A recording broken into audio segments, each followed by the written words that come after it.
Hello guys, our next video is about head injury. Head injury में कौन कौन सा लेयर्स होता है हमारे स्कैल्प में। सबसे पहले इसका निमोनिक बेस स्कैल्प है।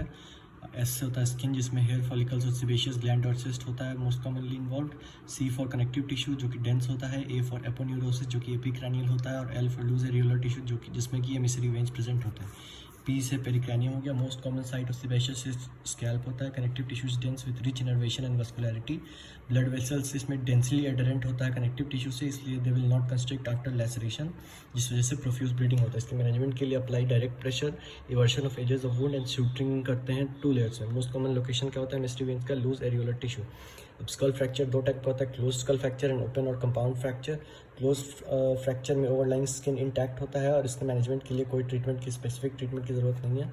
जबकि ओपन और कंपाउंड फ्रैक्चर में डिसरप्टेड होता है ओवरलाइंग स्किन, उसमें रिपेयर करना पड़ता है स्कैल्प को और ऑपरेटिव डिब्राइटमेंट करना पड़ता है। साथ में इंडिकेशंस क्या क्या, क्रेनियोटमी का इन ओपन और कंपाउंड फ्रैक्चर। अगर डिप्रेशन जो ट्रॉमा की वजह से वो क्रैनियल थिकनेस ज़्यादा है तो तुमको क्रेनियोटमी करना पड़ेगा। फिर इंट्राक्रैनियल हेमाटोमा होगा तो, या फिर फ्रंटल साइनस इन्वॉल्वमेंट होगा तो क्रेनियोटमी करना पड़ेगा। अगर डिप्रेस्ड स्कल फ्रैक्चर है तो इसमें 2 लेयर होगा, आउटर कॉर्टेक्स और इनर कॉर्टेक्स। इनर कॉर्टेक्स जो अंदर की ओर टूटेगा तो उसमें मल्टीपल शार्प एंड्स होगा जो कि डैमेज कर सकता है ड्यूरा को, स्कल को और वेसल्स को। इसके ट्रीटमेंट के लिए हम क्रेनियोटमी करते हैं। क्रेनियोटमी में हम क्या क्या करते हैं, सबसे पहले फ्रैक्चर को एलिवेट करते हैं, फिर रिपेयर करते हैं ड्यूरल डिसरप्शन को, और फिर ऑब्टेन करते हैं हीमोस्टैसिस। अब स्कल बेस्ड फ्रैक्चर हमारा नेक्स्ट टॉपिक है। इसमें 3 जगह ये फ्रैक्चर हो सकते हैं, एंटीरियर फोसा, मिडिल फोसा और पोस्टीरियर फोसा में। एंटीरियर फोसा में फ्रंटल बोन होगा जिसमें क्रिबिफॉर्म प्लेट होता है जिससे सीएसएफ लीक की वजह से राइनोरिया होता है। मिडिल फोसा में sphenoid and temporal bone involve होता है जिसमें ऑटोरिया होता है सीएसएफ लीक की वजह से। और पोस्टीरियर फोसा में ऑसिपिटल बोन इन्वॉल्व होता है। Posterior cranial fossa injury usually abnormal होता है, अनकॉमन होता है, जल्दी नहीं मिलता है। और फ्रंटल बोन में 70% चांसेस होता है, मोस्ट कॉमन साइट होता है।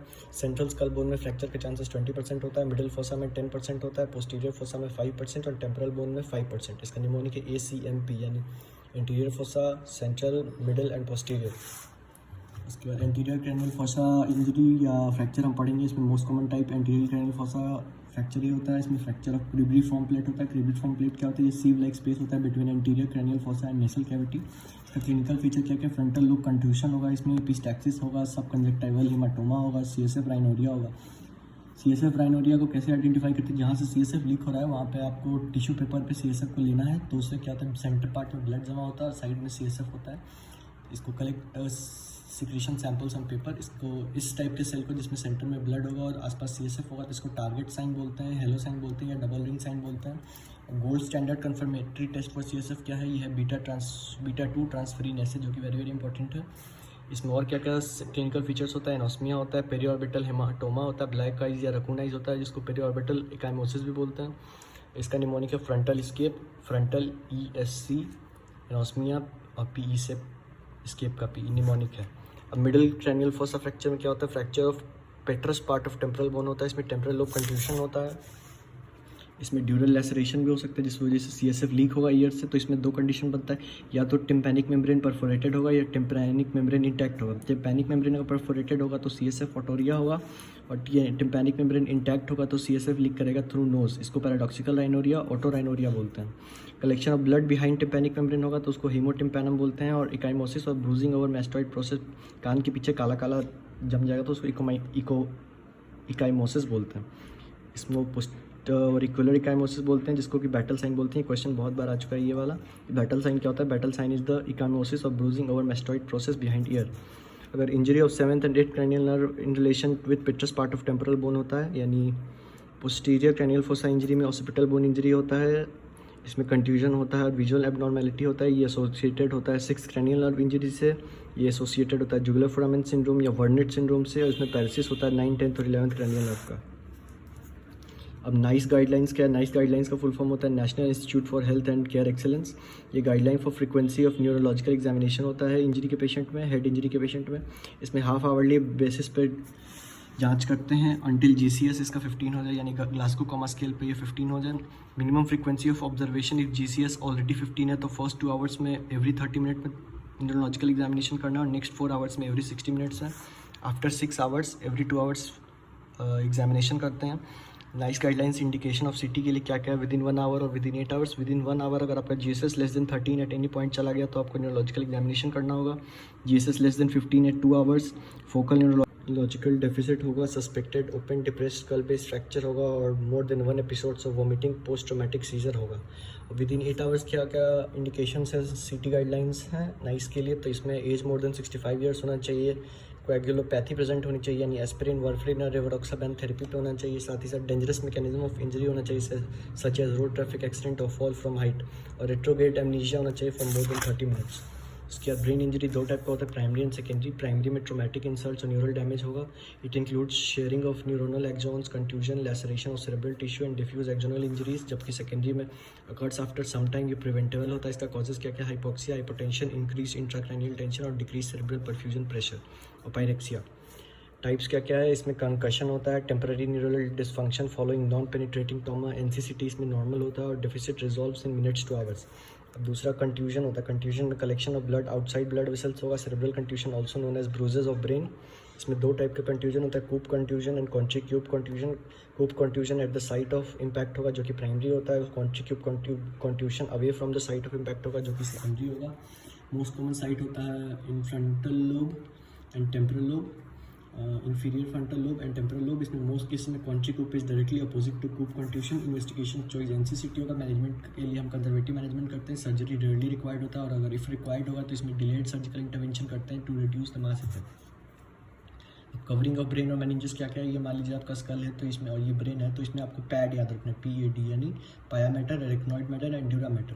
तो ब्लड कलेक्शन जब होगा स्कल और ड्यूरा मैटर के बीच में, स्कल ये है और ये है आपका ड्यूरा मैटर, तो इसको कहते हैं एपिड्यूरल हेमाटोमा और एक्स्ट्रा ड्यूरल हेमाटोमा, जो कि होता है injury of middle meningeal artery की वजह से।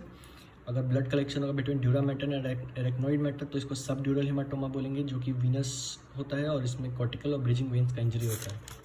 उसके बाद एक्स्ट्रा ड्यूरल एपिड्यूरल हेमाटोमा में क्या क्या होता है, सब ड्यूरल हेमाटोमा में क्या क्या होता है। एपिड्यूरल हेमाटोमा में blood between skull and dura mater होगा।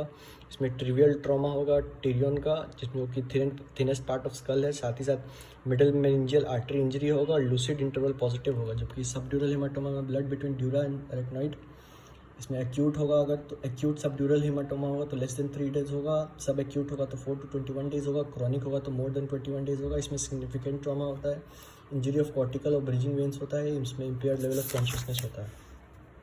Investigation of choice for diagnosis in both है एनसीसीटी। बाइकन्वेक्स लेंटिकुलर कोन शेप्ड हाइपरडेंस लीजन होगा आपका एपिड्यूरल हेमाटोमा में, जिसमें बर होल करते हैं ड्रेनेज के लिए और साथ ही साथ क्रेनियोटमी करते हैं। जबकि कनकेवो कन्वेक्स हाइपरडेंस होगा आपका सबड्यूरल हेमाटोमा में, इसमें कंजर्वेटिव मैनेजमेंट करते हैं और ड्रेनेज करते हैं क्रेनियोटमी से। अब बर होल के बारे में पढ़ेंगे। बर होल क्या होता है, ये this is created close to pterion on side of haematoma if CT is available. अगर सीटी अवेलेबल नहीं है तो ड्रिल करते हैं हम उस साइड में जिस साइड का प्यूपिल डायलेटेड होता है। At pterion there is convergence of parietal, temporal, frontal and sphenoid bone switches. अब सब एरेक्नॉइड हेमरेज क्या होता है, इसका मोस्ट कॉमन कॉज ट्रॉमा होता है followed by spontaneous rupture of berry aneurysm. इसका क्लिनिकल फीचर में sudden transient loss of consciousness होगा, एक्सक्रूसिएटिंग सीवियर हेडेक होगा, यानी पेशेंट डिफाइन करेगा the headache as worst headache of his life. इसमें neck rigidity होगा, वॉमिटिंग होगा, इसमें फोकल न्यूरोलॉजिकल डेफिसिट अनकॉमन होता है। Hallmarks of subarachnoid haemorrhage due to berry aneurysm rupture में क्या होगा, sudden headache in absence of focal neurological deficit. इसमें ज़ेंथोक्रोमिक स्पाइनल ब्लड होगा। इन्वेस्टिगेशन ऑफ चॉइस के लिए एनसीसीटी करेंगे, मैनेजमेंट कंजर्वेटिव होगा। नेक्स्ट है डिफ्यूज्ड एक्सोनल इंजरीज, ये वाइड स्प्रेड होगा, एक्सोनल डैमेज होगा, बायलैटरल हेमिस्फीयर्स में होगा, सीवियर हेड इंजरी होगा, एप्लीकेशन ऑफ एक्सेलरेशन और डिसेलरेशन और एंगुलर स्ट्रेन की वजह से शेयरिंग फोर्स जनरेट होता है जिस वजह से एक्सोनल डैमेज होगा। साथ ही इसका most common site lobar white matter होता है, जो कि जंक्शन पे पाया जाता है ग्रे मैटर और वाइट मैटर के। साथ ही साथ कॉर्पस कैलोसम में ज़्यादा डैमेज होता है as compare to brain stem. इसका क्लिनिकल फीचर्स में loss of consciousness, most common cause of post traumatic vegetative state is diffused axonal injury. इसमें एनसीसीटी नॉर्मल मिलेगा, जबकि investigation of choice for diagnosis MRI होता है, इसमें एक्सट्रीमली पुअर प्रेगनोसिस होता है। अब रेज्ड ICT में क्या करता है, इसमें सबसे ज़रूरी ब्रेन के लिए 2 चीज़ें, ऑक्सीजन एंड ग्लूकोज, जिसका कंटिन्यूअस परफ्यूजन होना जरूरी है। नॉर्मल सेरेब्रल ब्लड फ्लो होता है 55 ml पर minute for 100 grams of brain tissue.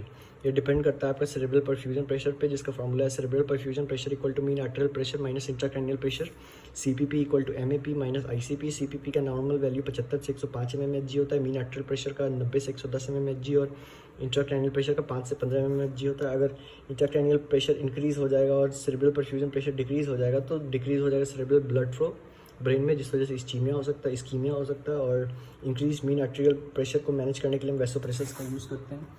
अगर uncontrolled increase in intracranial tension है तो उस वजह से उसका रीज़न सेरेब्रल हर्निएशन या सेरेब्रल टॉन्सिलर हर्निएशन होता है, जिसमें हर्निया रिलीज हो जाता है फोरामेन मैग्नम के थ्रू। इसमें complication of medullary vasomotor respiratory centres होता है। इसमें कुशिंग ट्राइड होता है। कुशिंग ट्राइड में 3 कौन से आते हैं? Hypertension, bradycardia, irregular respiration. अब मैनेजमेंट कैसे करते हैं इंक्रीज इंट्राक्रैनियल का? इसमें स्टेप वाइज अप्रोच लेते हैं। सबसे पहले इंसर्ट करते हैं आईसीपी मॉनिटर, जो 2 टाइप का होता है, या तो वेंट्रिकुलोस्टमी करके करते हैं, जो कि प्रेफर करता है CSF ड्रेनेज के को भी अलाउ करता है वेंट्रिकुलोस्टमी, और साथ ही साथ दूसरा होता है पेरेन्काइमल आईसीपी मॉनिटर। ये मोस्ट अप्रोप्रिएट होता है in patients having diffused oedema with small ventricles, और जो कोएगुलोपैथिक हैं उनमें। जनरल गोल्स क्या क्या होता है हमारा? आईसीपी को लेस देन 20 रखना, और सेरेब्रल परफ्यूजन प्रेशर को मोर देन और इक्वल टू 16 mmHg रखना। If intracranial pressure is more than 20 to 25 mmHg for more than 5 minutes.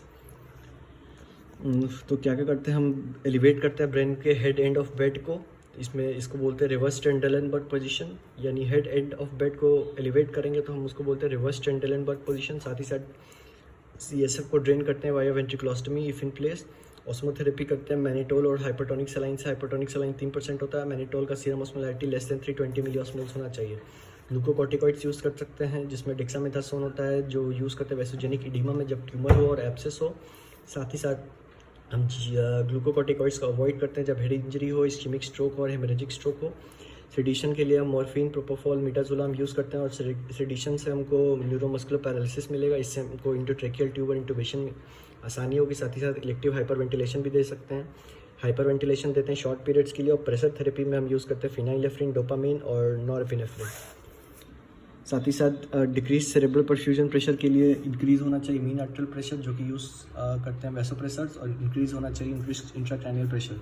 अब सेकंड टायर थेरेपीज क्या क्या होता है? इसमें डिकम्प्रेसिव क्रेनिएक्टोमी करते हैं। साथ ही साथ हाई डोज बार्बिचुरेट थेरेपी देते हैं, जिसको पेंटोबार्बिटोल कोमा भी बोलते हैं। इससे न्यूरोनल मेटाबॉलिज्म डिक्रीज हो जाता है, जिससे सेल की लॉन्गेविटी बढ़ जाती है।